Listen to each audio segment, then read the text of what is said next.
পুরুষ শাসিত এই সমাজে পুরুষদের হয়ে লড়ার জন্য যিনি আছেন, যাকে আমরা প্রায় সোশ্যাল মিডিয়াতে দেখি, বিভিন্ন পডকাস্টে দেখি, এবং ছেলেরা শোনা যায় যে শেষ সম্বল হিসাবে খড়কুটোর মতো যাকে আঁকড়ে ধরার চেষ্টা করেন, সেই নন্দিনী ভট্টাচার্য ম্যাডাম, আমাদের পডকাস্টে আপনাকে ওয়েলকাম। নমস্কার। আপনি তো প্রচুর পডকাস্ট করেন, আমরা দেখতে পাই, এবং সেখানে আপনি যে কথাগুলো বলেন শুনলে লোকে বলে, মানে আমি যখন কাউকে আপনার কথা বলি, খুব সহজে আপনাকে চিনে ফেলে যখন বলি যে আপনি ছেলেদের হয়ে যিনি কথা বলেন। তা আপনার এই পরিচয়টা কেমন লাগে? আমি তো এই পরিচয়টাই হয়ে উঠতে চেয়েছি একমাত্র। আচ্ছা। আমি তো আর অন্য কোনো পরিচয় চাই না। যে আমি সবসময় চেয়েছি লোকে আমাকে এই পরিচয়টাতেই শুধু চিনুক, হুম, যে আমি পুরুষ অধিকার কর্মী। তবে আপনার একটা কথায় আমার আপত্তি আছে। আপনি বললেন পুরুষ শাসিত সমাজ। তা কোথায় পুরুষ শাসিত সমাজটা? অন্তত বাংলায় কিন্তু নয়। আর যে হয় আছে ভারতবর্ষের কিছু কিছু জায়গায় এখনো, বাংলায় কিন্তু অন্তত তাই নয়। আর আমার খুব জানতে ইচ্ছে করে যে স্বাধীনতার ৭৯ বছর পার হতে চলেছে প্রায়, সেখানে এত আইন, এত প্রকল্প, এত ওমেন্স কমিশন, এত সব কিছুর পরেও যে সব যখন বলতে হয়, খারাপ লাগে তখন খুব, যে মেয়েরা এখন এগুলো পার হয়ে আসতে পারলেন না, মেয়েদেরকে আসতে দেওয়া হলো না অনেক জায়গায়। তাহলে মেয়েদের জন্যই বা কী কাজ হলো?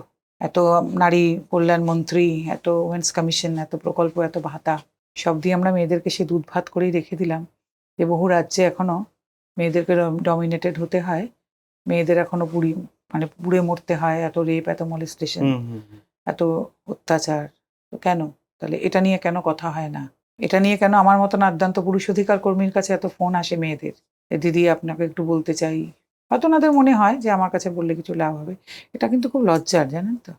আমি পুরুষ অধিকার নিয়ে কাজ করি, পুরুষের জন্য কথা বলি, দ্যাটস আ ডিফারেন্ট অ্যাসপেক্ট। কিন্তু আমার তো মনে হয় সবসময় যে মেয়েদের জন্য তাহলে কি কাজ হলো? আদৌ হলো কিছু?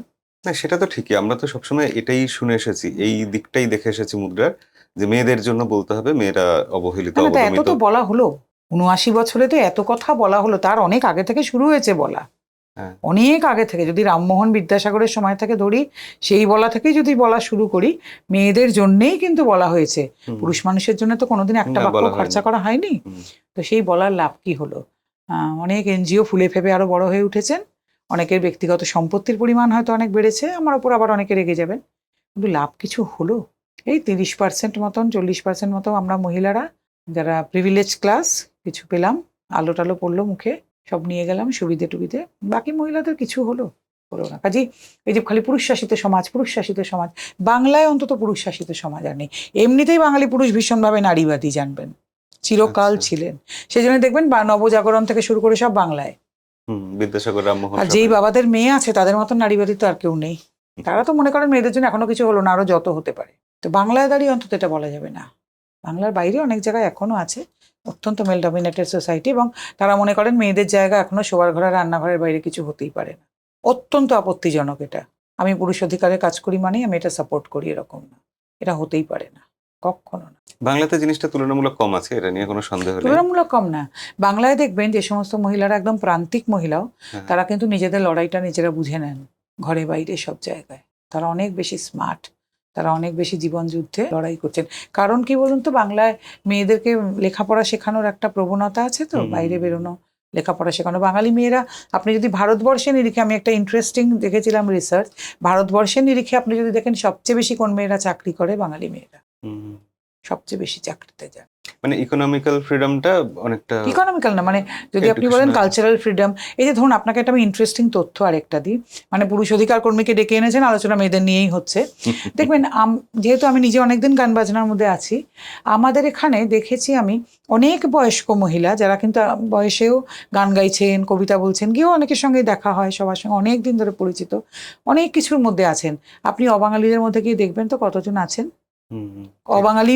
আমি এন্টায়ার অবাঙালি সেকশনটাকেই বলছি, তারা কজন এই গান বাজনা, কবিতা বলা, নাচ করা, ছবি আঁকা এর মধ্যে আছেন কজন? আমি কিন্তু এটা জেনারেল পাবলিক বলছি, মানে একদম মধ্যবিত্ত, উচ্চ মধ্যবিত্ত, কখনো হয়তো নিম্ন মধ্যবিত্ত। কবিতা লেখা, কবিতা বলা, কবিতার বই বার করা, গান গাওয়া, ছবি আঁকা, তারা কিন্তু বেশিরভাগ ওই, আমি দেখেছি, আমি দিল্লিতে যেহেতু বহু বছর ছিলাম, তাদের যখন কোনো পার্টিও হয় বা গেট টুগেদার হয়, মেয়েদের আলাদা আলোচনা, ছেলেদের আলাদা আলোচনা, যেগুলো কিন্তু আমাদের মধ্যে নয় এতটা। এবং মেয়েরা একত্রিত হলেই শুধুই শাড়ি গয়না, আচার পাঁপড় চাটনি এসবের গল্প হচ্ছে। রান্না বান্না ঠিকই, কি করে কি, হ্যাঁ। এটা কিন্তু বাঙালিদের মধ্যে নয়। এখনো বাঙালি গেট টুগেদারে কিন্তু নারী পুরুষ একসঙ্গে গল্প করেন, এবং অনেক মেয়েরাই হয়তো মানে কবিতা, গান বাজনা, কখনো কখনো অল্প সময় হয়তো রাজনীতি, খেলাধুলা নিয়েও পর্যন্ত আলোচনা হ্যাঁ, করছেন। উৎসাহিত অনেকেই আছে। এগুলো বুঝতে হবে যে বাংলায় এই ব্যাপারটা অনেক বেশি প্রোগ্রেসিভ, অনেক পুরনো থেকে। সেক্ষেত্রে আপনার কথাই যদি ধরে নিই যে বাংলা অনেকটা প্রোগ্রেসিভ হ্যাঁ, এগিয়ে গেছে, ডেফিনেটলি। তো বাংলার মেয়েরা কিছুটা আলো দেখতে পেয়েছে অনেকটাই। কিন্তু তো বাঙালি পুরুষ তো ততোধিক নারীবাদী। হ্যাঁ, তাও আমি মেনে নিলাম, কিন্তু সেখানে আপনি যেহেতু বাংলা থেকে কাজ করছেন মূলত, তো আপনার লড়াইটা কেমন সেই মেয়েদের সাথে হয়ে গেল না? না, কখনোই না। আমাকে বহু মহিলা খুবই ভালোবাসেন, রেসপেক্ট করেন এবং মনে করেন এই লড়াইটার দরকার আছে। কিন্তু দেখুন, একটা কাজ করতে গেলে তার তো বিরুদ্ধ মত থাকবেই। হুম, যদি না থাকে আমার নিজেকে ভেজিটেবল মনে হবে। হুম, আমার কাজে যদি কোনো কেউ সমালোচনা না করেন, যদি কেউ না মনে করেন যে বাবা এ কেন এই কাজটা করছে বলে আমায় চারটে গালি না দেন, তাহলে সে কাজের মূল্য কি রইল? সবাই যদি সারাক্ষণ আমার পিঠ চাপড়ান যে না না ভীষণ ভালো, ভীষণ ভালো হচ্ছে, এই কাজের কোনো মূল্য নেই, তার মানে কি বলুন তো, সেই কাজটা কাউকে এফেক্ট করছে না। আমি যে কথাগুলো বলি অনেক সময় যে এই যে 30% 40% মহিলার যে অপব্যবহার আইনের, যে সামাজিক সুবিধের, তার মানে কি সেগুলো তাদের এফেক্ট করে, তাই তারা আমাকে এরকম গালাগাল করেন। তার বাইরে 70-60% মহিলা আমাকে অসম্ভব ভালোবাসেন যখন যেখানে যাই। অনেক অল্প বয়সী মেয়েরা একথা আমাকে বলে, দিদি তোমার মতন হতে ইচ্ছে করে। এগুলো পাওনা নয়। কিন্তু যে কোনো কাজের, পৃথিবীর যে কোনো কাজের সবসময় বিরুদ্ধমত থাকবেই। সেই বিরুদ্ধমত থাকাটাই তো স্বাস্থ্যকর। এটা শুধু বিরুদ্ধ মতের ব্যাপার তো নয়, আপনি পুরুষের হয়ে বলছেন মানে বহু পুরুষ কারোর আমায় কি বিরুদ্ধে ধরনের বলছেন তো। আপনি কি জানেন বহু পুরুষ কিরম কথা বলেন? এই যে এলাম সদ্য ইন্টারন্যাশনাল মেন্স ডে, সেখানে কত পুরুষ জানেন আমাকে কত আজে বাজে কথা লিখেছেন ফেসবুক জুড়ে। এরকম কথা আমার সম্বন্ধে লেখা হয়েছে, আজ বিশ্ব পুরুষ দিবস, ইনি হচ্ছেন পুরুষদের লরেন্স বিষ্ণুই, আজকে এনার ছবিটাই থাক, সবাই একটু এসে হেসে হেসে যাবেন। পুরুষ মানুষ লিখেছেন আমার সম্পর্কে। মানে এরকম দিন না আসুক, ওনাকে কোনোদিন একটা বিপদে পড়ে আমাদের কাছে এসে দাঁড়াতে হয়। বহু পুরুষ সার্কাস্টিক ওয়েতে অনেক কিছু লেখার চেষ্টা করেছেন, সে আমার সম্পর্কেই হোক বা এই আন্দোলনটা সম্পর্কেই হোক। বরং মেয়েরা কিন্তু মন খুলে পুরুষ মানুষকে শুভেচ্ছা জানিয়েছেন, বহু বহু মেয়েরা। অনেক পুরুষকে দেখলাম সার্কাস্টিক ওয়েতে এই দিনটাকে নিয়ে লিখেছেন। খুব খারাপ লাগলো যে আপনারা কবে আর নিজেদের মূল্য বুঝবেন, কবে নিজেদের মর্যাদা বুঝবেন, কবে পুরুষের প্রতি আপনাদের সহমর্মিতা থাকবে, যে আজকে কত কত নিরপরাধ পুরুষের জীবন শেষ হয়ে যাচ্ছে এই মিথ্যে মামলায়, মিথ্যে অপবাদে। আপনারা কি চান কখনো আপনাদের ঘাড়েও এগুলো এসে পড়ুক? সেদিন কি আপনাদের মনে হবে, তাই না, যে সেদিন আপনাদের মনে হবে যে এটা তাহলে সত্যি তো এরকম হয়? আমরা কিন্তু চাই না আপনাদের সঙ্গে এটা হোক।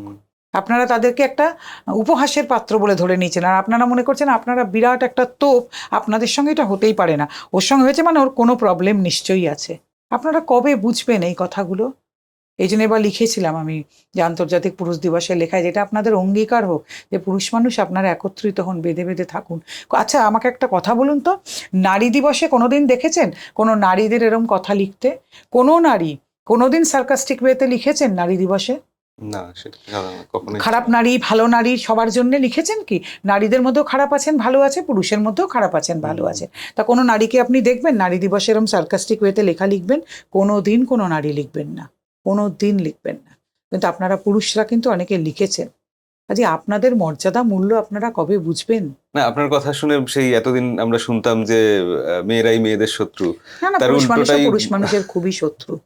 এবং আমি সবচেয়ে যেটা খারাপ লাগে যে কোনো পুরুষ মানুষ যখন এরকম ভাবে মানে একটা হন অপবাদের শিকার, অনেক পুরুষ মানুষ তো নিশ্চয়ই খারাপ আছেন, তারা অনেক সময় খারাপ কাজ করেন, কিন্তু অনেক পুরুষ মানুষ আমাদের কাছে তো প্রত্যেক দিন আসেন যারা হননি, কিন্তু অন্য পুরুষ মানুষরা তাকে দেখে দিতে চান, কই আমার সঙ্গে তো এরকম হয়নি, ওর সঙ্গে কেন হলো, ও নিশ্চয়ই বদমাইশ। আপনাকে একটা মজার তথ্য দিই, আমাদের কাছে তো কর্পোরেটে সেক্সুয়াল হ্যারাসমেন্টে অনেক পুরুষ মানুষই আসেন, জানেন, তাদের কিন্তু তাদের মেয়ে কলিগরা নিয়ে আসেন। জেনারেলি কখনো তাদের ছেলে কলিগদের নিয়ে আসতে দেখিনি। মেয়েরা আমাদের এসে বলেন, দিদি আমরা ওকে অনেক দিন চিনি, ও কিন্তু এরকম করতেই পারে না। ছেলে কলিগদের দেখিনি খুব একটা আনতে, সব মেয়েরা নিয়ে আসেন তাদেরকে। এটাই বলতে চাই। এটা সাইকোলজিক্যাল একটা কিছু না ব্যাপার মানে থাকে ওনারা ছেলেদের খুশি হন মধ্যে। হয়তো মনে মনে যে বেশ হয়েছে, আমার সঙ্গে তো হয়নি, আমি ভীষণ ভালো। এবং ওনারা মনে করলেন যে এই পুরুষ দিবসে এই ধরনের সার্কাস্টিক মন্তব্য করে বা লেখা লিখে বোধহয় ওনাদের মহিলা মহলে টিআরপি বাড়বে, যে দেখো আমি কিন্তু পুরুষ দিবসের শুভেচ্ছা জানাইনি, আমি কিন্তু তোমাদের দিকেই রয়েছি। এটা একটা প্রবণতা দেখলাম যে সেই পুরুষদেরই শুধু শুভেচ্ছা জানাবো যে যারা নারীদের সম্মান করে। কেন পুরুষদের কি নারীদের সম্মান জানানোটাই একমাত্র কাজ? যেই নারীরা সম্মানের যোগ্য তাদেরকে সবাই সম্মান করেন। নারী দিবসে কি আপনারা এরকম করে দেখে দেন যে যারা শুধু পুরুষদের সম্মান করেন সেই নারীদের সম্মান জানানো হবে। আপনারা তো আপামর নারীকেও সম্মান জানান। আমি বলছি না যে তাই বলে যেই পুরুষরা খারাপ কাজ করেন, কিন্তু এই জিনিসটা কেন হবে যে পুরুষ মানুষের একটাই মাত্র ক্রাইটেরিয়া, তারা যদি নারীকে নিরাপত্তা সম্মান জানান তবেই তাকে সম্মান জানানো হবে। পুরুষ মানুষের তো আরো অনেক কিছু করার আছে, তাই না? বাবা মাকে দেখার আছে, সন্তানকে মানুষ করার আছে, নিজের কর্মজীবনে সুপ্রতিষ্ঠিত হবার আছে, বাকি অনেক সমাজের জন্য কাজ করার আছে। তার জীবনের একমাত্র এজেন্ডা কেন এটা হবে যে নারীকে নিরাপত্তা দেওয়া, নারীকেই সম্মান করা? আর আপামর নারীকে সম্মান করতে হবে কথা কে বলল? যে নারী সম্মানের যোগ্য তাকে নিশ্চয়ই সম্মান সবাই করেন, আপামর নারী পুরুষ সবাই করেন, শুধু পুরুষ মানুষ করেন না। আপনার কথা শুনে মানে যেটা সোশ্যাল মিডিয়াতে লোকের মানসিকতা হয় বা যে ধরনের কমেন্ট আসে যে আপনি সেই নারী পুরুষের লড়াইটা বাঁধিয়ে দিচ্ছেন, এমনিতে না, লড়াই ঠিক নেই। উল্টো। আমি বাইনারি করতে চাইছি না, ওনারা সবাই সেটা করতে চান, আমি সেটা করতে চাই না কখনো। আমি বলতে চাই যিনি সম্মানের যোগ্য, নারী এবং পুরুষ, তাকে সবাই এমনিই সম্মান করেন। এটা নারী পুরুষের বাইনারি নয়। নারী বা পুরুষ একে অপরকে ছাড়া কেউ চলতে পারবেন না, কাজে আননেসেসারি দ্বন্দ্বের মধ্যে যাবেনই না।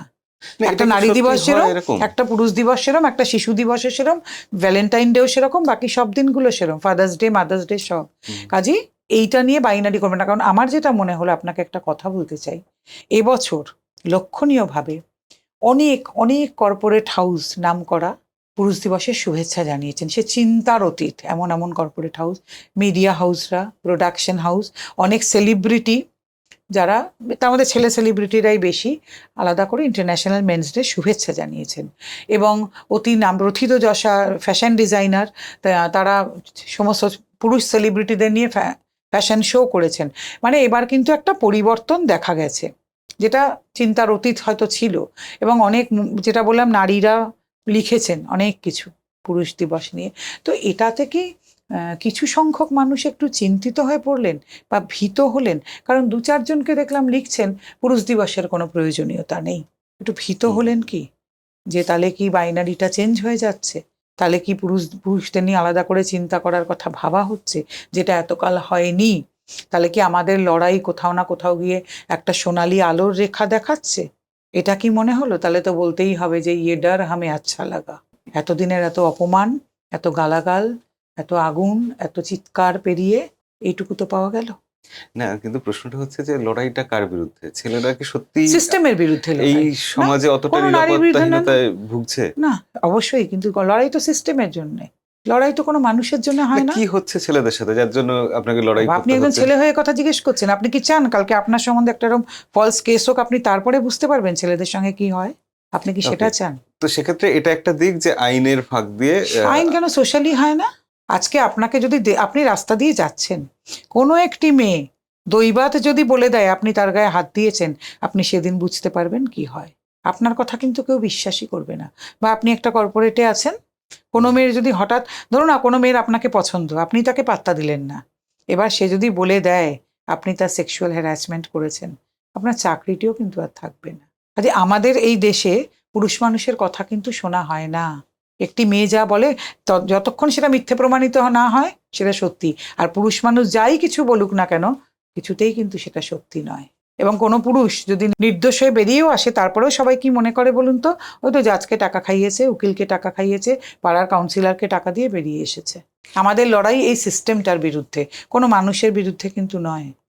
না, এরকম লড়াই আপনারা কিভাবে লড়েন? ধরুন একটা ছেলের বিরুদ্ধে কেউ এরকম ফলস অ্যালিগেশন কিছু আনলো, হ্যাঁ দেখুন, লড়াই তো লড়ার তো সে নানা তো রকম ব্যাপার নিজে আছে। গিয়ে আদালতে নিজের না কেসটাই না করতে না, পারে। তো কি করে আপনার- করবে? নিজে কি করে করবে সে তো জানেই না। মানুষের কোনো অ্যাওয়ারনেস আছে? তাকে পুলিশ থেকে ভয় দেখানো হচ্ছে এক্ষুনি তোমায় অ্যারেস্ট করে নেওয়া হবে। উকিলও তাদেরকে এই ভয় দেখাচ্ছেন, বেশিরভাগ উকিল। আমাদের কাছে এলে আমরা সেই সাজেশনটা দিই। আজকে ধরুন আপনার ওয়াইফ চলে গেছেন ফট করে, আপনি ভাবছেন আজকে আসবে কালকে আসবে, আসছে না। এবার আমরা তখন পরামর্শ দিই আপনি থানায় কিন্তু একবার জানিয়ে রাখুন আপনার ওয়াইফ চলে গেছেন, দিনক্ষণ সময় জানিয়ে রাখুন। কারণ বলা যায় না ওয়ান ফাইন মর্নিং আপনি দেখলেন আপনার ওয়াইফ একটা কেস করে দিয়েছেন, তখন থানায় যদি জানানো থাকে তখন থানা আপনার ওয়াইফকেও এটা বলতে পারবে, হ্যাঁ ওনারা তো জানিয়েছিলেন। আর আজকাল তো মেলের সুবিধাও হয়ে গেছে, হ্যাঁ ওনারা জানিয়েছিলেন, আপনি তো অমুক দিন থেকে ওনাদের বাড়িতেই থাকেন না, দেখা গেল উনি যেদিন থেকে থাকেন না তার 1 মাসের পরের ডেটে উনি দিয়েছেন, আপনারা গতকাল ওনাকে বাড়ি থেকে বের করে দিয়েছেন, দিয়ে উনি একটা বধূ নির্যাতনের কেস করেছেন। সেক্ষেত্রে তো পুলিশও বলতে পারবে যে আপনি তো অমুক তারিখ থেকে নেই, তা আপনি গতকালের ডেট দিয়ে করেছেন, আপনি তো নেই ওনাদের বাড়িতে। আর কিছু না, এই যে অ্যাওয়ারনেসগুলো পাড়ার কাউন্সিলরকে জানিয়ে রাখা। কারণ কি, কাউন্সিলর আপনার অভিভাবক কিন্তু, তিনি যে দলেরই হন না কেন। অনেকে দিদি আমি তো অমুক দল করি, উনি অমুক দলে, সেটা কিন্তু বড় কথা নয়। উনি আপনার অভিভাবক, তেমনি যেই দলেরই হন না কেন। বা বাচ্চাদের অনেকে থাকে না, বাচ্চাকে দেখতে পাচ্ছে না, অনেকে আজকাল অভিযোগটা করেন দিদি ওর মা না ওকে পড়াশোনাই করাচ্ছে না, বাপের বাড়ি নিয়ে চলে গেছে, স্কুল ছাড়িয়ে দিচ্ছে, তখন চাইল্ড কমিশনে জানিয়ে রাখা। বা আপনার মা বয়স্ক, তার গায়ে হাত উঠছে, তাকে আজে বাজে গালাগাল করা হচ্ছে, তখন সেই ওমেন্স কমিশনে একটা জানিয়ে রাখা। কেউ কিছু জানান না, চুপ করে বসে আছেন, হঠাৎ করে উকিলের কাছে চলে যাচ্ছেন। এইসব জিনিস উকিলের কাছে যাবার নয়। উকিলের কাছে যাওয়া মানে আপনি খালি টাকা দিচ্ছেন, আর ভুলভাল আপনাকে দিয়ে কেস করিয়ে দেবে। এটা কজন পুরুষ মানুষের বাড়ি জানেন যে আপনি আপনার মাকে দিয়েও ডোমেস্টিক ভায়োলেন্সের কেস করাতে পারেন? জানেন? জানেন না কেউ। না। আর ভয়ে আরও আপনার মাও ভাবতে শুরু করলেন, না না ছেলের সংসারটা যদি ভেঙে যায় আমি করব না, কিন্তু করাতে তো পারেন, কেন করেন না? সেক্ষেত্রেও তো সেই একজন নারীর মাধ্যমেই কেসটা হচ্ছে। সেটাই তো, নারীর মাধ্যমে কেস হতে পারে, তো ওই নারী তো করে দেবে আপনার মার সম্পর্কে, তাহলে আপনার মা কেন করবেন না? ব্যাপারটা কিন্তু সব জায়গায় নারী ভার্সেস নারী জেনারেলি থাকে, দুই নারী হাতে তরবারি সারাক্ষণ, আর মাঝখান থেকে ছেলেটির জীবন পিষে যাচ্ছে। একটি মেয়ে যখন বধূ নির্যাতনের কেস করে, সে তো শাশুড়ি ননদ যা যে আছে সবাইকে জড়িয়ে ফেলছে। সে কি ভাবছে যে আপনার মাকে জড়াবো না? তাহলে আপনার মা কেন এই কথাটা ভাববেন? ভাবার কোনো কারণ নেই না। ঠিকই। এবার দেখুন, একটা জিনিস সাধারণত আমরা দেখি যে এই যে আমাদের দেশে ধরুন এসসি এসটি ওবিসি সংরক্ষণ আছে, কারণ তারা পিছিয়ে আছে, কোথাও দুর্বল, তাদের পিছিয়ে মানে তাদের একটা জেনারেশনকে দিলেই তো হয়, তারপরের জেনারেশন তো আর তাহলে পিছিয়ে থাকছে না, না, তাহলে জেনারেশনের পর জেনারেশন কেন সংরক্ষণ পাবে? না, আমি সেটা বলছি না, আমি বলছি তো দুর্বলের হয়ে না, লড়া ও যায়, নারী কিন্তু দুর্বল। কিন্তু পুরুষ তো কেন? দুর্বল নয়, নারী দুর্বল নাকি? পুরুষের হয়ে লড়ার কেন? দরকারটা আপনারা কি? বলছেন ওমেন এম্পাওয়ারমেন্ট, নারী এগোলে দেশ এগোবে, নারী নাকি এত এগিয়ে গেছে, নারী পাইলট, নারী ডাক্তার, নারী ইঞ্জিনিয়ার, নারীর মতন কেউ নেই। আর নারী দুর্বল কি করে বলেন? অন্য সময় তো নাকি শুনি নারী সন্তানের জন্ম দেয়, যদি শারীরিকভাবেও ধরি, তাহলে নারীর মতন নাকি আর কেউ নেই। সারা জীবন তো নারী এই কথাই বলে গেল যে আমি সন্তানের জন্ম দিয়ে আমার মতন কে শক্তিমান। তাহলে নারী কোথায় দুর্বল? নারীর জন্য এত প্রকল্প, নারীর জন্য এত ভাতা, নারীর জন্য এত সব কিছু, কি করে নারী দুর্বল হয়? স্বাধীনতার ৭৯ বছরে পুরুষ মানুষের জন্য কি হয়েছে? হ্যাঁ, তারপর নারীকে 33% সংরক্ষণ কেন? নারী যদি ইকুয়াল হবে, নারী যদি এম্পাওয়ার্ডই হবে, তাহলে সে লড়ে সব কিছু কেন নেবে না? তার নিজের লজ্জা করে না? আমি যদি সমানই হব, আমি তো তাহলে লড়ে নেব সব কিছু, আমি সংরক্ষণ নেব কেন? প্রথম প্রতিবাদ তো আমার দিক থেকে যাওয়া উচিত। তার মানে তো আমাকে খাটো করে দেখানো হচ্ছে না, তার মানে আমি দুধ ভাত, ঠিক কি না? অবশ্যই। তাহলে আমি কেন নেব সংরক্ষণ? আমি তো নেব না।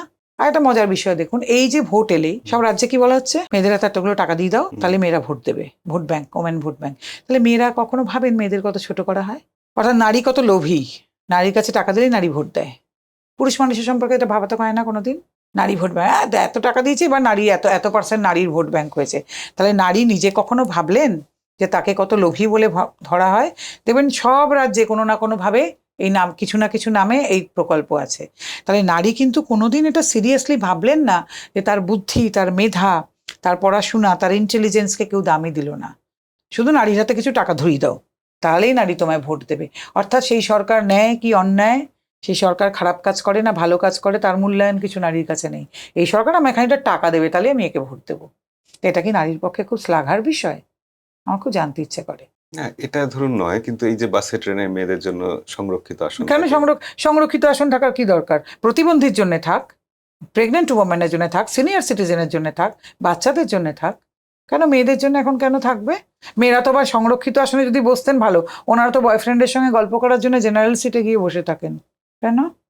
না, এমনি তো মেয়েদের তো না, আমি শারীরিক ধরলাম বায়োলজিক্যালি আপনার কথা, কি বায়োলজিক্যালি, কিসে ছেলেদের থেকে কেন দুর্বল কেন? এই তো বললাম আমি আপনাকে যে মেয়েরা তো বলছেন মেয়েরা পাইলট হতে যাচ্ছে, মেয়েরা আর্মিতে যাচ্ছে, কিসের বায়োলজিক্যালি দুর্বল তারা? আর আমি জানতে চাইছি তাহলে আপনারা জেনারেল সিটে গিয়ে কেন বসেন? বয়ফ্রেন্ড ওখানে বসে আছে তার পাশে গল্প করবো বলে, সেখানে তো আপনি একটা লোকের সিট নষ্ট করছেন কেন? তাহলে উত্তর দিতে হবে। আপনি বসুন, আপনার জন্য সংরক্ষিত সিট, আপনি বসুন।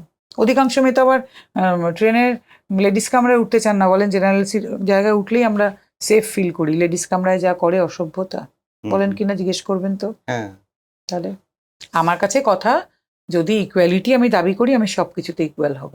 আমি শুধু হাত পেতে আছি, হাত উল্টাতে শিখলাম না, এটা তো হবে না। আমি শুধু হাত পেতে নেব, শুধু নেব, বাবার কাছেও নেব, স্বামীর কাছেও নেব, পরবর্তীকালে ছেলের কাছেও নেব, ভাইয়ের কাছেও নেব, এটা কি করে হবে? আমি যদি ইকুয়াল হই তাহলে আমি তো দেব সবাইকে, তাই না? আমার তো দেওয়ার কথাও ভাবতে হবে। কত পার্সেন্ট মেয়ে বলুন তো দেয় আমাকে, সত্যি কথা বলুন তো, দেবার মনোবৃত্তি কত পার্সেন্ট মেয়ের আছে? আবার হাই হাই করে আমার উপর পড়বে, গালাগাল দেবে আমাকে, কিন্তু সত্যি বলুন তো সেটা পার্সেন্টেজে আসে? না, সেটা যে দেয় না তার একটা সাইকোলজিক্যাল ব্যাপার কি আছে, যে কারণ, কি ব্যাপার? নিরাপত্তাহীনতায় ও, বোঝে। বড় বড় চাকরি ভাবে করছি আমি অ্যালুমিনি নেওয়ার সময় বাড়ি থেকে টাকা নিচ্ছি, কিসের নিরাপত্তাহীনতা দেবার ব্যাপারে? হ্যাঁ, না, একটা মেয়ে আচ্ছা আমাকে একটা কথা বলুন, কোনো মেয়ে যদি যখন বিয়ে ইকুয়ালিটি কথা বলে, তো ইকুয়ালিটি তো সেদিন হবে যেদিন একটা মেয়েকেও সম্বন্ধ যদি হয়, বা অ্যারেঞ্জ ম্যারেজ বা লাভ ম্যারেজে, তার চাকরি, তার চাকরিতে কি প্রমোশনস, তার চাকরির কি ভবিষ্যৎ আছে, তার নিজের বাড়ি আছে কিনা, তার নিজের গাড়ি আছে কিনা, এগুলো নিয়ে যেদিন আলোচনা হবে। তার আগে তো হবে না আলোচনা। তার আগে কি নিয়ে সমান অধিকার নিয়ে আলোচনা?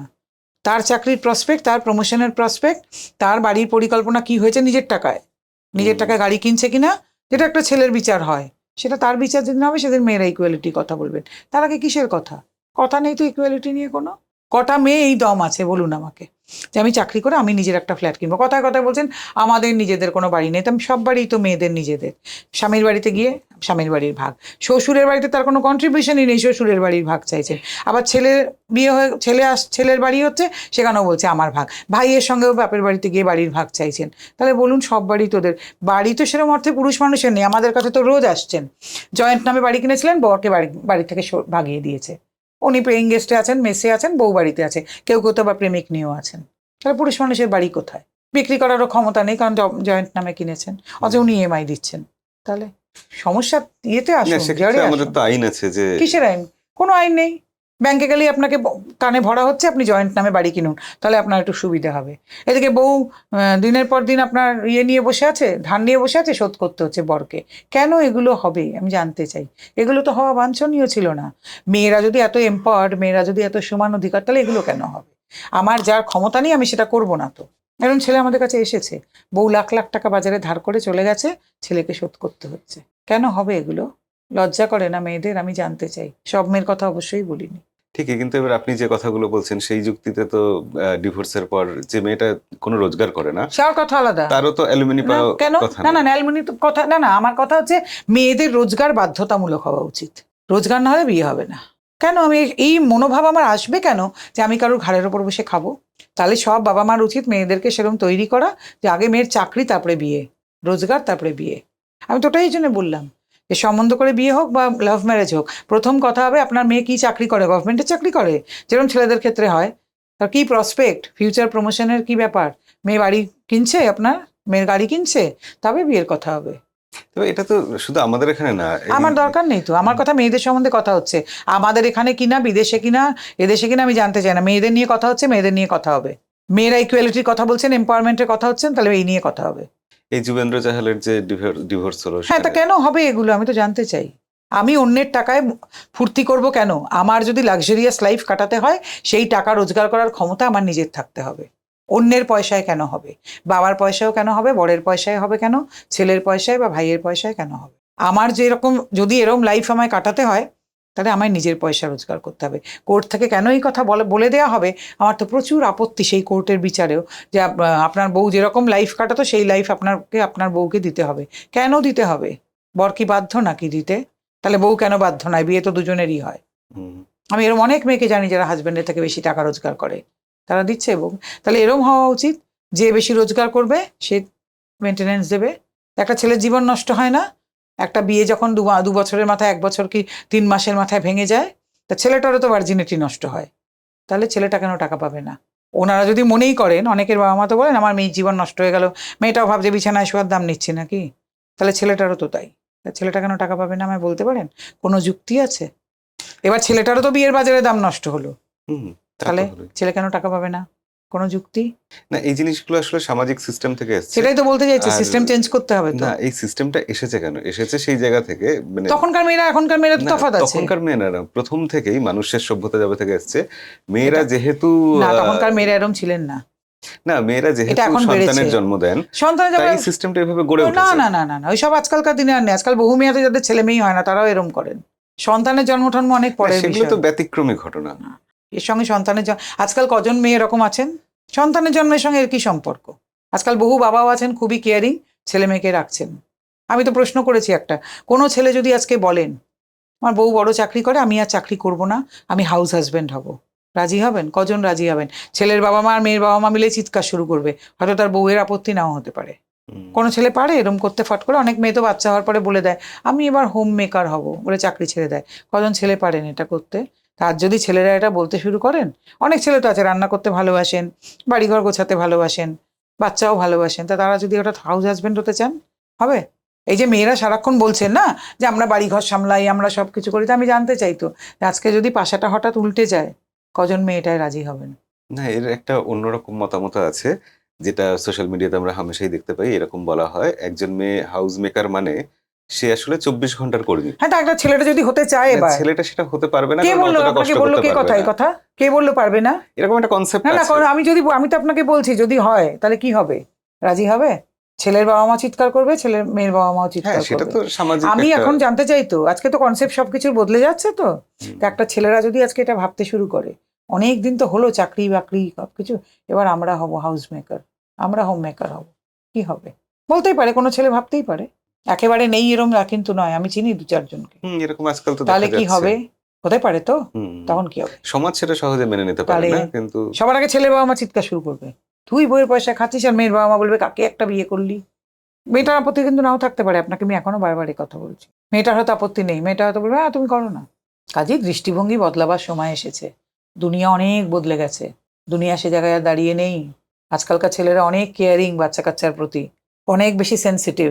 আচ্ছা, আপনি যে এত বছর ধরে এগুলো দেখছেন, এত কাছ থেকে দেখছেন, মানে সব থেকে খারাপ এরকম ঘটনা কি দেখেছেন? বলতে যে পারো না, রোজ দেখি বাবা সুইসাইড করলেন না, ছেলের। রোজ তো দেখেন, আমি বলছি কিছু ঘটনা থাকে না হয়তো যেগুলো বললাম মনে আপনাকে, স্ট্রাইক করে যায় শ্বশুর মশাই চিরকাল। সুইসাইড করলেন, ছেলের বউ ধর্ষণের মামলা দিয়েছে বলে। এরকম প্রচুর প্রচুর, আপনাকে আমি কত বলবো রোজ। এটা দেখুন আমার সপ্তাহে 7 দিন অফিস খোলা, 12টা 12:30 থেকে রাত 8টা, তাহলে আপনি বুঝতে পারছেন কত লোক আমাদের অফিসে আসেন, তার মধ্যে থেকে বলা খুব ডিফিকাল্ট। বা আপনার লড়াইটা কোথায় সব থেকে বেশি হয়েছিল, এরকম কিছু? সবটাই লড়াই, আমি সবকটা লড়াইকেই সমান মনে করি। আর বা বলতে পারেন কোনোটাকেই মনে করি না, কারণ আমাদের প্রথম কাজ হচ্ছে ছেলেরা এলে এটাই বোঝানো, ছেলেরা এবং তাদের পরিবারে যে কিচ্ছু হয়নি, কিচ্ছু হয়নি। একটা অ্যাক্সিডেন্ট হলে হাত পা ভেঙে গেলে কি আপনারা মনে করেন জীবনটা শেষ হয়ে গেছে? প্লাস্টার হয়, কিছুদিন বাড়িতে হয়তো থাকেন, আবার প্লাস্টার খোলা হয়, ঠিক হয়ে যাবে, কিচ্ছু হয়নি। প্রথম কাজ আমাদের এটা, কারণ ওনাদের তখন ওটাই দরকার। ওনাদের আমি তখনই যদি বলতে শুরু করি আরে বাবা এত সাংঘাতিক ঘটে গেছে ঘটনা, কি হবে, কি করে আপনারা বাঁচবেন, না না, আমাদের প্রথম কাজই এটা, ধর কিছুই হয়নি। আপনি নিজে তো এত সোশ্যাল মিডিয়াতে আসেন, পডকাস্টে আপনাকে দেখা যায় প্রায়, কিন্তু সেখানে আপনার বক্তব্য থাকে যে সোশ্যাল মিডিয়ায় মেয়েরা যে আসছে সেটা ঠিক নয়, সেটা ভালো নয়। না না, সোশ্যাল মিডিয়া আমার আশা তাদের আশা কি এক নাকি? সোশ্যাল মিডিয়া মেয়েরা যেভাবে আসেন, পরশুদিনই দেখলাম বলিউডের একজন মহিলা, মানে তিনি তো অভিনেত্রীও বলা যায় না, যেভাবে তিনি এসেছেন, তো এগুলোকে সোশ্যাল মিডিয়া আসা বলে নাকি? আর মিডিয়ারও তো দোষের শেষ নেই, সেগুলো আবার বসে বসে কভার করছে। কাজে এই যে অল্প শিক্ষিত অর্ধশিক্ষিত যে মেয়েরা ভাবছে ওটাই ওমেন এম্পাওয়ারমেন্ট, যেভাবে তারা আসেন এ তো কর্তব্য নয়। তা সেটা আসার আমার আশাটা এক, আপনার মনে হয়? না, সেটা এক তাহলে নয়। আপনি যেরকম ইন্টেলেকচুয়াল একজন হ্যাঁ, তো মানুষ, আমি তো সেটাই বলতে চাইছি আপনাকে। আপনি বলতে পারেন সোশ্যাল মিডিয়ায় যে রিল ঘোরে তার মধ্যে কোথায় মেয়েদের ইন্টেলেকচুয়াল মেধা বুদ্ধি এগুলো নিয়ে কথা হয়? না, সবাই মেধা নিয়ে আসবে কেন? কেন তাহলে কেউ জামা art- কাপড় খুলে আসবে? না, কেউ আর্ট নিয়ে আসছে। কোথায় নিয়ে আসছে? কোথায় আমাকে দেখান তো, আপনি আমাকে দেখান আপনার ফোন খুলে এখনই যে কজন আর্ট কি নিয়ে এসেছেন, কজন তাদের আর্ট গান বাজনা নাচ নিয়ে কজন এসেছেন, আপনি আমায় দেখান। আপনার সঙ্গে আমার চ্যালেঞ্জ রইল, কজন এসেছেন দেখান আপনি আমাকে। না, আমি বলতে চাইছি যে যে যেটা ভালো পারে না না না, সে সে সেটা নিয়ে করছে। এসেছে কজন? যারা বড় বড় শিল্পী আছেন তাদের এসবের দরকার পড়ে না, তাদের কাছে এত প্রোগ্রাম এত গান বাজনা, তাদের এসবের সময় নেই। তার বাইরে যারা মানে সিংহভাগ যে মেয়েরা আসেন আপনি আমায় দেখান। না, আজকাল দেখি তো সিরিয়াল যারা করেন সেই সব মেয়েরাও তারা সবাই তারা রিলস তাদের বানাচ্ছেন। প্রমোশনে, না তাদের প্রমোশন, না। That's different. আমি যাদের কথা বলছি আপনিও জানেন। না, আমি প্রমোশন বলছি না, এরকম বহু মডেল আছেন, তারা নিয়মিত রিলস বানাচ্ছেন। আমি বলছি যে তাদের যেটা গুণ বা তাদের যেটা কাজের ক্ষেত্র, কেউ অভিনেতা অভিনেত্রী, কেউ হয়তো মডেলিং করে, কিন্তু সোশ্যাল মিডিয়াতে তো সেটা রেগুলার করে দেখাতে পারবে না। তারা তখন সোশ্যাল মিডিয়াতে কি করবে, নিজেকে কিভাবে দেখাবে? না তারা দেখান না, তাদের নিয়ে আমার কোনো প্রবলেম নেই। নিজেদেরকে আমি যাদের নিয়ে attractive- প্রবলেমের কথা বলেছি আপনিও জানেন আমিও না, আমি জানি, তাদের নিয়ে আমি বলছি শুধু না। তাদের নিয়েই বলেছি। না, সেটা তাদের বলছি বাইরে আমার কোনো ইন্টারেস্টই নেই কিছু নিয়ে। না, কিন্তু এখানে একটা ছোট্ট সূক্ষ্ম লাইন থেকে যায় যে যারা ওই আমি যাদের কথা বলছি মডেল বা তারা করুন না, তারা তাদের প্রেশারটা কেন করবেন? পেশাটা করতে পারছেন না, কারণ ওটা রেগুলার করা যাবে না সোশ্যাল মিডিয়াতে। সেটা তারা তারা তখন কি বুঝবেন। করছেন, সোশ্যাল মিডিয়াতে লোকের অ্যাট্রাকশন সহজে পাওয়ার জন্য জামা কাপড় খুলছেন, কিছুটা অ্যাট্রাকটিভ ড্রেস পরছেন সেটা ঠিক ধরুন। নয়। যদি শুনুন আপনাকে একটা কথা বলি, জামা কাপড় খুলে এই সমস্ত করে কোনো কিছু খুব বেশি দিন চলে না, চলবে না। কিন্তু এটা তো এন্ড অফ দ্য ডে দুনিয়ায় শুধু কন্টেন্টই রুল করে। হুম, মেধা বুদ্ধি ইন্টেলিজেন্স, আপনার ভেতরে কি কন্টেন্ট আছে এটাই রুল করবে, ওগুলো রুল করবে না। যদি কেউ করছেনও তিনি ভুল করছেন। খুব মুষ্টিমেয় মানুষকেও যদি আকৃষ্ট করা যায়। না, মিলিয়ন মিলিয়ন ভিউ হ্যাঁ, আছে হতেই তাদের। পারে। তা মিলিয়ন মিলিয়ন ভিউ মানে কি আপনি মনে করছেন সেটা উনি চিরকাল রাজ করবেন? আপনি আমাকে একটা সত্যি কথা বলুন তো, যে বড় বড় অভিনেত্রী আজকেও যাদের দেখে লোকে মাথা নিচু করে, তাদের ওগুলো করার দরকার পড়েছে কোনোদিনও? না, তখন তাহলে?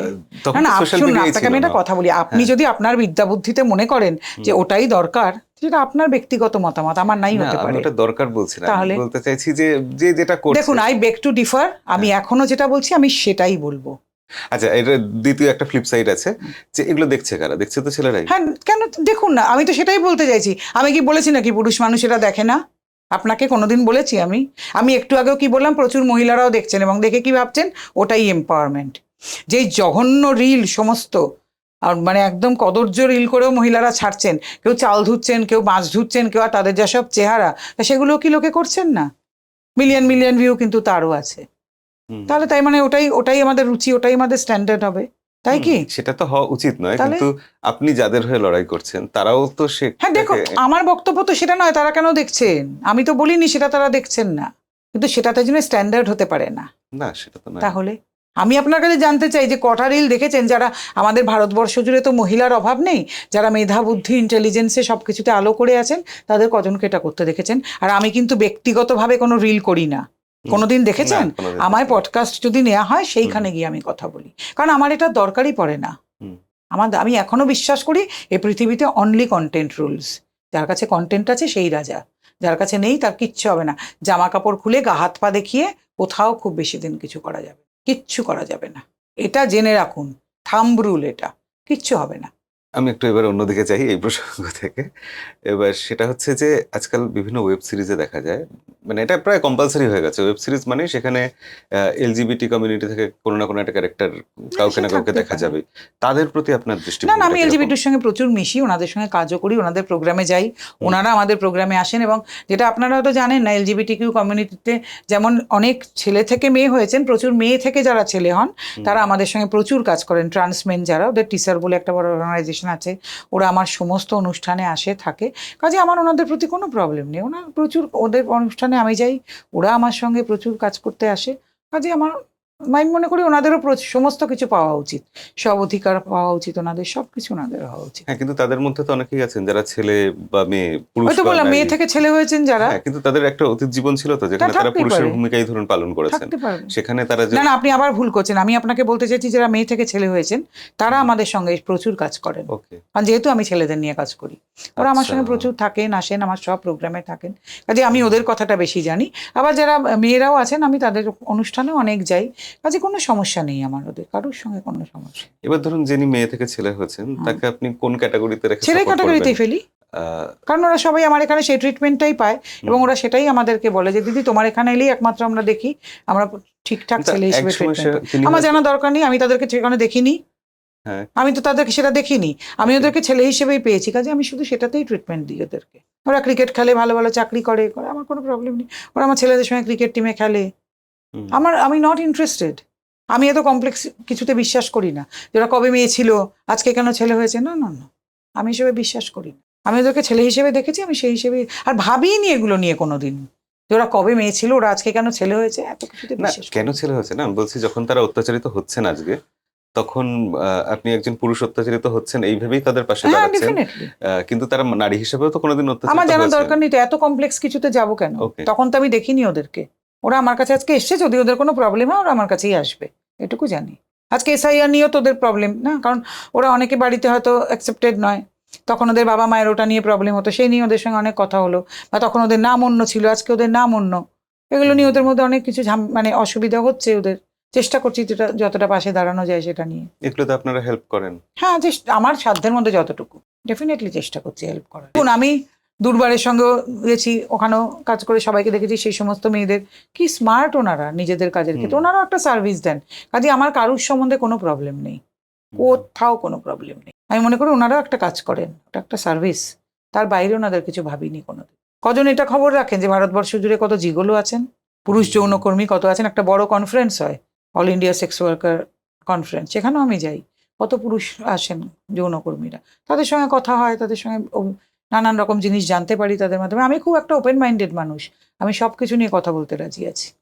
কোনো আচ্ছা, এই problem নেই। পুরুষ যৌনকর্মীর কথা যেখানে আসলো, পুরুষ যৌনকর্মীর কথা আমরা And they are বিভিন্ন so জায়গায় পড়ি smart. এবং শুনি। They are so smart. সেটা কি সত্যি আমাদের পশ্চিমবঙ্গেও সেইভাবে প্রচুর তারা আছে। আছেন? প্রচুর আছে, কিন্তু তারা মুখ খুললে অনেকের অনেক প্রবলেম হয়ে যাবে, অনেক আছে। ওকে, তো তাদেরও আপনারা হেল্প করেন বা না, যদি হেল্প সম্ভব এখনো হয় সেরকম যখন? হেল্প করার পরিস্থিতি হয়নি, কিন্তু তাদেরকে জানি আমরা অনেক। তারা কি সাফার করেন না বা কেন হ্যাঁ, ডেফিনেটলি। কেন সেরকম? তাদের স্বাস্থ্য নিয়ে কারোর কোনো চিন্তা আছে? কেউ চিন্তা নেই, অনেক আছে। এবং অনেকেই আছেন তাদের মধ্যে, তাদেরও অনেক এজেন্সি হয়, তাদের মধ্যে অনেকে আছেন যারা এটা করেই সংসার চালাচ্ছেন। অনেকেরই হয়তো চাকরি চলে গেছে, অনেকের অনেক কিছু হয়ে গেছে। সবকিছু নিয়ে ডায়ালগ ওপেন হতে হবে, তবেই সমাজ সুস্থ হয়ে উঠবে।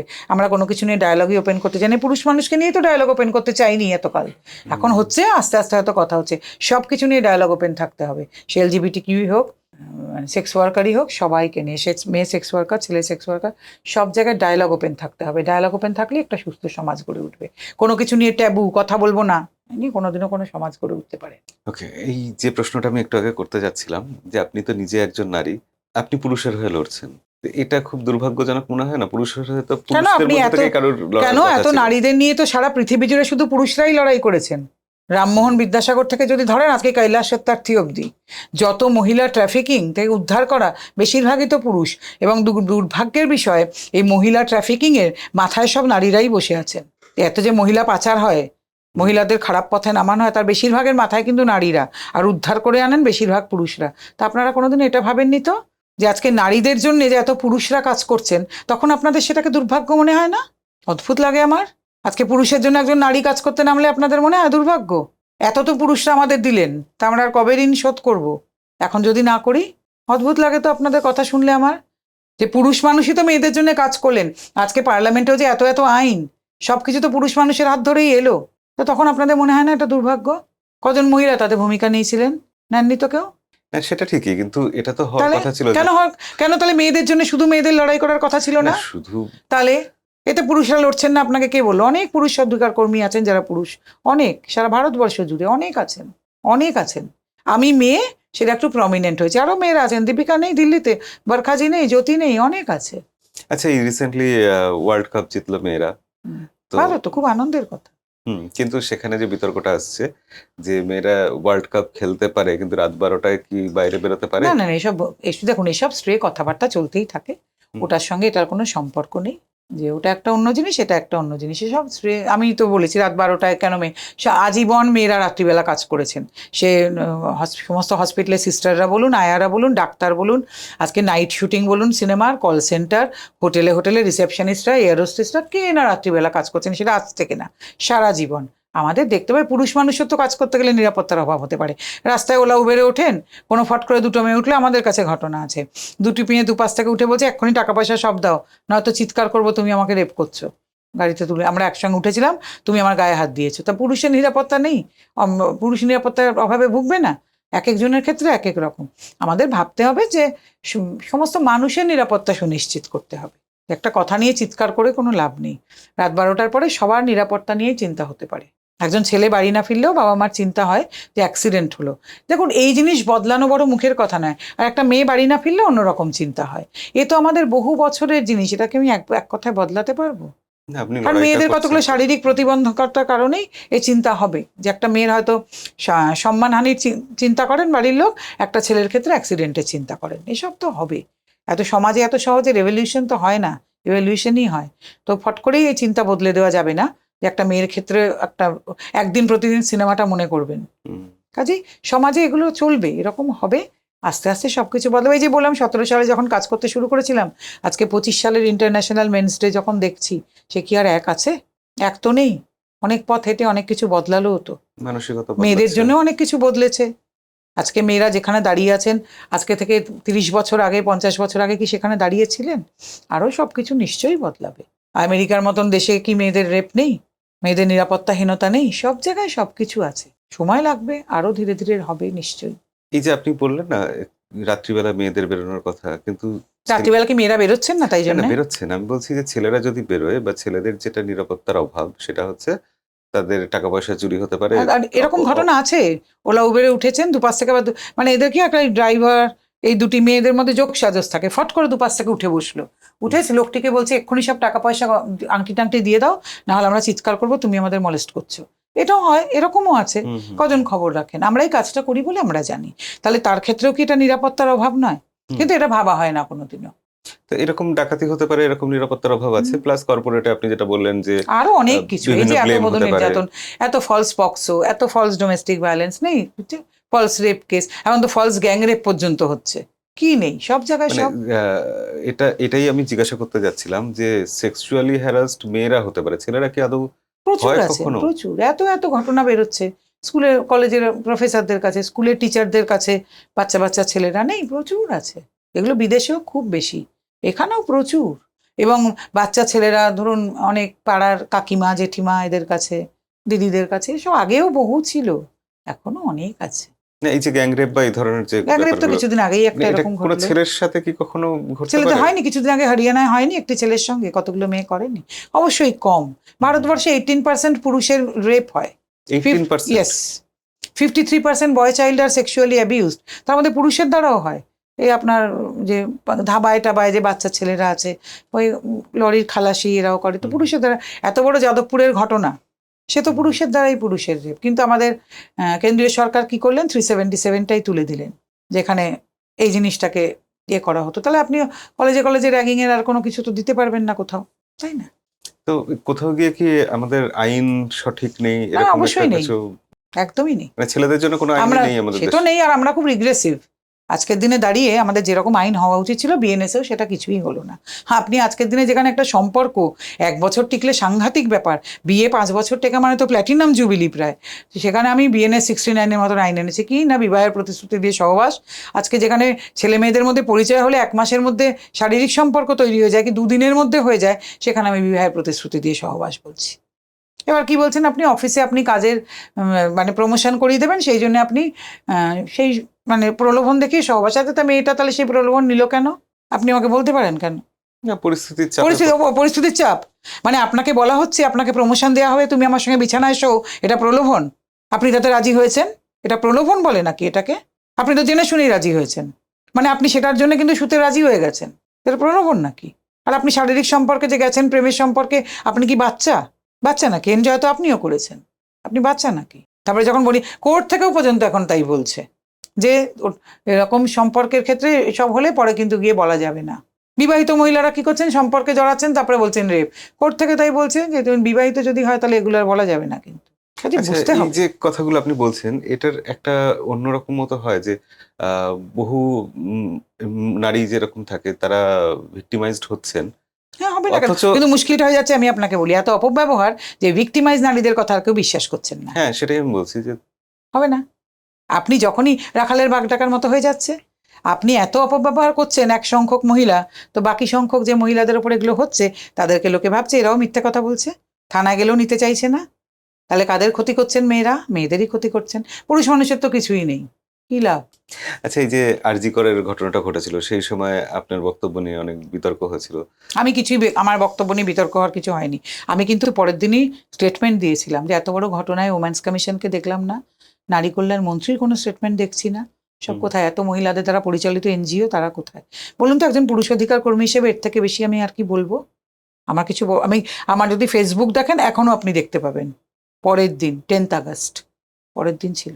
আমি জানতে চাই যারা আমাকে এই কথাগুলো বলছিলেন, তার আগের বছর 9th আগস্ট তো এত বড় যাদবপুরের ঘটনা ঘটেছিল, এই সমগ্র মহিলাকুল সেদিন কতটুকু কথা বলেছিলেন যাদবপুরের ছেলেটির জন্য? বলেছিলেন একটাও কথা? কেউ বলেননি। কিন্তু আমি কিন্তু তারপরেও এই আরজি করের ঘটনায় অনেকবার চ্যানেলে চ্যানেলে বসেছি, অনেকবার কথা বলেছি। সন্দেশখালী নিয়েও কিন্তু আমি ছাড়া কেউ সেভাবে কথা বলেননি, আমি বলেছি। কিন্তু কাজে আমায় এসব বলে কোনো লাভ হবে না। আমি একজন আদ্যান্ত পুরুষ অধিকার কর্মী, কিন্তু তবু যেখানে অন্যায় দেখি বলার চেষ্টা করি। আচ্ছা, আপনার এই মোটিভেশনটা আসলো কি করে যে ছেলেদের না, জন্য আমি লড়তে এরকমই হবে ছিলাম ব্যাপারটা? সবসময়, তারপরে প্ল্যাটফর্ম পেলাম তখন কথা বললাম।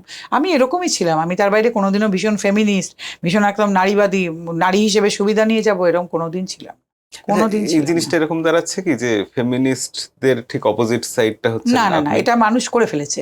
অ্যাকচুয়ালি ফেমিনিজম তো এটা ছিল না। ফেমিনিজম ছিল সমান মজুরির অধিকার, স্বাস্থ্যের অধিকার, শিক্ষার অধিকার, ভোটের অধিকার। তার জন্য আজও যারা সঠিক অর্থে ফেমিনিস্ট, তারা সেই লড়াইটাই করেন এবং তারা সবাই আমায় অত্যন্ত ভালোবাসেন। তারা সবাই মনে করেন এই কাজটা হওয়া দরকার। যারা সত্যি সত্যি নারীর অধিকার নিয়ে লড়াই করছেন, তাদের সবাই আমারও খুব শ্রদ্ধেয়, এবং তারা মনে করেন এই কাজটা হওয়া দরকার। তারা অনেকেই আমার সঙ্গে কথাবার্তা তো খুবই আমাদের মধ্যে হয়, আমায় শেয়ারও করেন অনেক কিছু পুরুষ মানুষের দেখলে, আমিও তাদের অত্যন্ত রেসপেক্ট করি।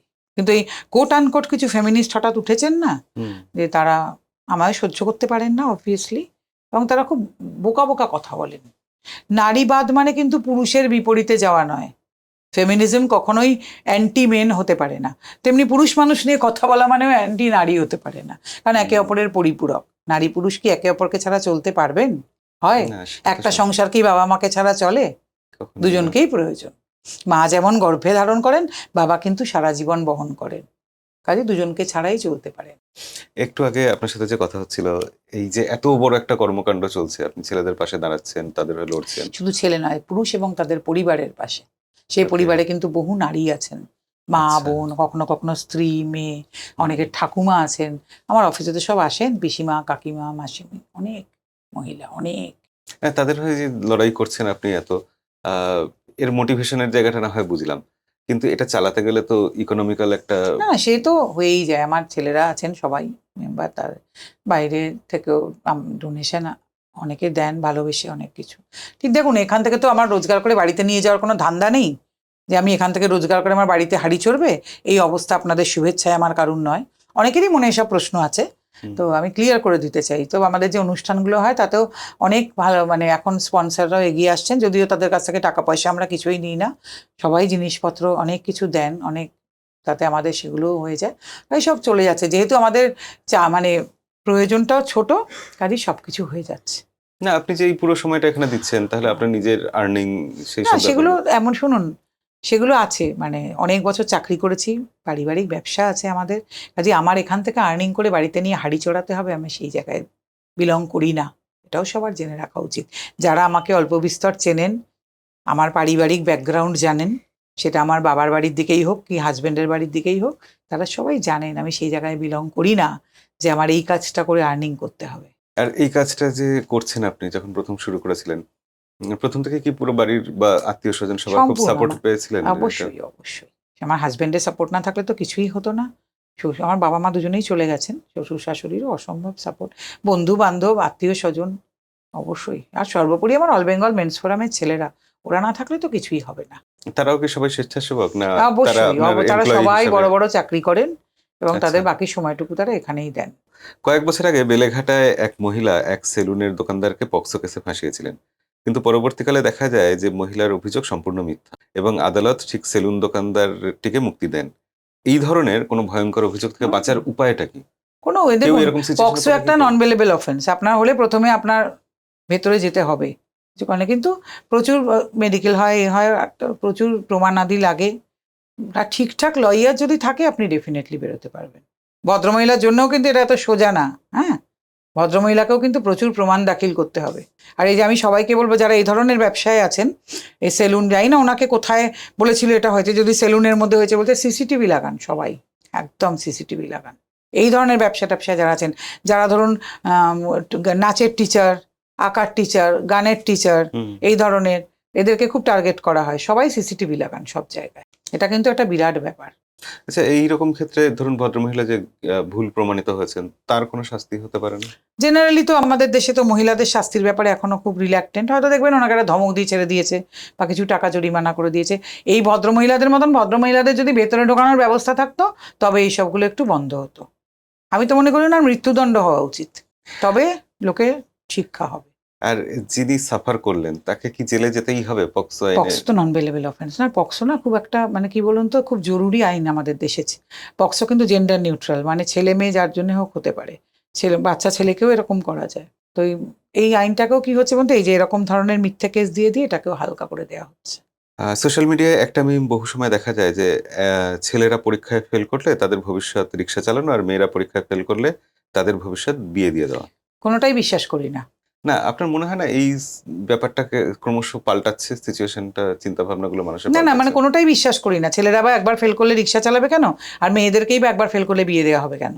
ফেল মানুষের জীবনে হতেই পারে, ফেল করতেই পারে মানুষ, আবার পরীক্ষা দেবে, আবার পাস করবে। বহু বড় বড় মানুষ আছেন যারা জীবনে এক আধবার ফেল করেছেন, লিস্ট করতে বসলে কাগজে কুলোবে না।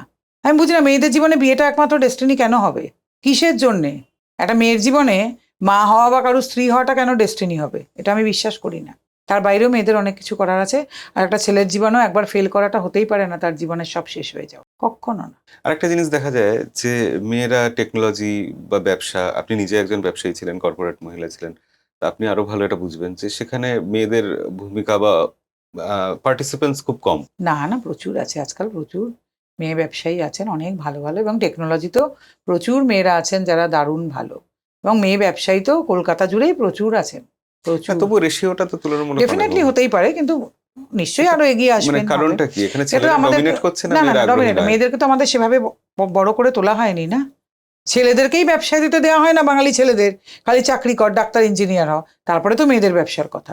মেয়েদের এখনো ব্যবসা বলতে আমরা বুঝি শাড়ির ব্যবসা করবে মেয়েরা, গয়নার ব্যবসা করবে, এটা। মেয়েদেরকে সিরিয়াসলি ব্যবসার দিকে আমরা ঠেলেছি নাকি কখনো? ঠেলিনি তো। আর আমাদের দর্শকদের মধ্যে অনেকেই এরকম কিছু সাজেশন আপনার থেকে চান। ধরুন কোনো ছেলের এগেনস্টে বধূ নির্যাতনের মামলা দেওয়া হলো, ফার্স্ট সে তার কি স্টেপ নেওয়া উচিত, দেখুন, কি কোনো করা উচিত? স্টেপ কিছু নেওয়া যায় না। দয়া করে মাথাটি হারাবেন না। আপনাকে গ্রেপ্তারও করা হবে না, আপনার চাকরিও যাবে না, এটুকু বলে দিলাম প্রথমে। তারপরে যদি চান আমাদের সঙ্গে যোগাযোগ করতে পারেন, পরবর্তী স্টেপটা বলে দেবো। আর দয়া করে এক গাদা টাকা দিয়ে উকিলের কাছে দৌড়ে চলে যাবেন না। উকিল বলবে একটা জামিন করতে লাখ লাখ টাকা লাগছে, সব একদম ঠিক কথা নয়। হ্যাঁ, ইনিশিয়াল কিছু ইনিশিয়াল তো আর কিছু করার নেই। আর যদি থানা থেকে ডেকে পাঠায়, যাবেন দেখা করতে। ওই আত্মীয় স্বজনের পরামর্শে লুকিয়ে বেড়াবেন না, বাড়ি থেকে পালিয়ে যাবেন না। থানায় গিয়ে একদম মাথা উঁচু করে দাঁড়িয়ে কথা শুনবেন কি বলছে, এটুকু বলতে চাই। এটা তো বধূ নির্যাতনের কেসের ক্ষেত্রে, কিন্তু যদি কেউ চাকরির ক্ষেত্রে এরকম হয় যে মিথ্যে অভিযোগ করা হলো যে- চাকরির ক্ষেত্রে তো অফিসেই ফেস করতে হবে, আইসিসি কমিটি থাকে, তারাই তো ডাকবেন। না, ফার্স্ট কি করবে, তার স্টেপটা কি নেওয়া কিছুই উচিত? স্টেপ নেওয়া নেই, ওনাকে অফিসের থেকে ডাকবে তো, আইসিসি কমিটি থেকে। কর্পোরেটে যদি পশের আন্ডারে হয় সেক্সুয়াল হ্যারাসমেন্ট, তখন ওনার কোম্পানি থেকে ওনাকে মেল করা হবে, সবকিছু করা হবে। না, ততদিন অবধি উনি চুপচাপ বসে থাকবেন না উনি তো কিছু? জানতেই পারবেন না যতক্ষণ না মেল আসছে। ওকে, তাও মেল যখন আসবে তখন মেলের উত্তর দিতে হবে। উনি যদি মনে করেন উনি এই কাজটা করেননি, তখন ওনার একটা লয়ারের সঙ্গে কথা বলে পরামর্শ করতে হবে। সেই জন্যই বললাম, চাইলে আমাদের নাম্বার দিয়ে দেবো আমরা, আপনারা এখানে স্ক্রল করাতে পারেন, যোগাযোগ করবেন, বলে দেবো। এরকম করে তো একটা সিটিংয়ে বসে কিছু বলা হুম। সম্ভব না, হুম। যে কার কি ধরনের জিনিস হচ্ছে, কি ব্যাপার। না, ইন জেনারেল এরকম তো ফলস কেস আসেই, প্রচুর। হামেশাই আসে। তখন বলে ওই প্রথম কথা, মাথাটা হারাবেন না, যে কি হয়েছে সেটা দেখতে হবে। ঠিক আছে। আর কেউ ভেবে নেবেন না যে বাবা আমাকে এখন সুইসাইড করতে হবে, কারণ সুইসাইড করলে কেউ আপনার নামে শহীদ বেদি বানাবে না, আর আপনি চলে গেলেও বিরাট কোনো উপকার হবে না। সুইসাইড করাটা কোনো কাজের কথা নয়। আর এরকম যখন কেস আসে, কোনো খুব প্রভাবশালী ব্যক্তি যদি থাকে এর পেছনে, থাকবেন। তার সাথে লড়াই করার কতটা দেখা টাফ যাবে হয়ে যায়? ভবিষ্যতে। না, আপনারা যখন করেছেন এর আগে, অনেক হয়েছে আছেন এরকম। রাজনৈতিক প্রেশার আসলো বা আসবে। সে সেগুলো অনেক কিভাবে পরের হ্যান্ডেল কথা, করেন? সব পরের কথা না, সেগুলো। আপনারা কিভাবে হ্যান্ডেল করেছেন এর অনেক আগে? করেছি, সেটা এখানে তো এক জায়গায় এখানে বসে আপনাকে আমি সব বলে দেবো। এখানে বসে আপনাকে আমি বলে দিতে পারবো সে কথা? হয় সেটা? অনেক প্রসেস আছে, তার লিগাল প্রসিডিওর আছে, সব আছে। না, আমি বলছি না যে কি করবেন লোকে, আমি বলছি আপনি কিভাবে ওগুলো হ্যান্ডেল এটা করেছেন। তো আমাদের একটু মন্ত্রগুপ্তি না, আপনাকে আমি এখানে বসে কি করে বলবো সেটা। আচ্ছা ম্যাডাম, আমাদের প্রতিটা পডকাস্টে একটা র্যাপিড ফায়ার রাউন্ড থাকে, বলুন যেখানে না, কোনো প্রশ্ন থাকবে, প্রবলেম নেই। আপনাকে না ভেবে চট করে কম একদম কথায় উত্তর কোনো দিতে হবে। প্রবলেম নেই, বলুন। তো ছোটখাটো কয়েকটা প্রশ্ন।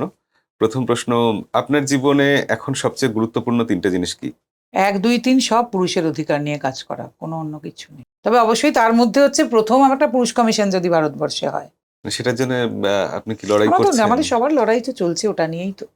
এটা কি পসিবল কখনো? প্রশ্ন। নিশ্চয়ই, কেন না? তা যদি ভাবি যদি পসিবল না, তাহলে এই লড়াইটাই তো ছেড়ে দিতে হবে। এই আশাটুকু যদি মনে না থাকে, তাহলে তো এই লড়াইয়ের কোনো মানে হয় না। ওকে, দ্বিতীয় প্রশ্ন, একজন মানুষ হিসাবে আপনার সবচেয়ে বড় শক্তি বা দুর্বলতা কি? আমার শক্তি তো একটাই, মানে আমি অত্যন্ত লৌহ মানবী গোছের, আর খানিকটা হিটলার। আমি মনে করি হিটলারের মতো না হলে অর্গানাইজেশন চালানো যাবে না। আর আমি অসম্ভব লৌহ মানবী, আমার না খুব সুখ দুঃখ কোনোটাই খুব একটা ছুঁয়ে যায় না আমাকে। দুর্বলতা? দুর্বলতা অ্যাজ কিছু নেই। ওই দুর্বলতাও যদি বলেন ওটাই, মানে পুরুষের অধিকার, সেটাই আমার দুর্বলতা। আচ্ছা, তারপর সুযোগ পেলে কোন কাজটি আবার নতুন করে শুরু করতে চান? এরকম কিছু ভাবিনি। এটা খুব ভালো, মানে যে এখন যে জীবনটা লিড করি সেটাই খুব ভালো। মানে মনে হয় সুযোগ পেলে আবার এটা শুরু থেকে করতাম না, ওই ব্যবসা, কর্পোরেট লাইফ ওগুলো পেরিয়ে এসেই করতেন? না, এখন যে জীবনটা আছি সেটাই আমি সবচেয়ে এনজয় করি। লাইট, ক্যামেরা, অ্যাকশন এটা পছন্দ করেন নাকি নীরবতা, নিশ্চুপে থাকতে? লাইট ক্যামেরা অ্যাকশন তো পছন্দ করি অবশ্যই, তবে কিছু কিছু সময় নীরবতাও নিশ্চয়ই ভালো লাগে।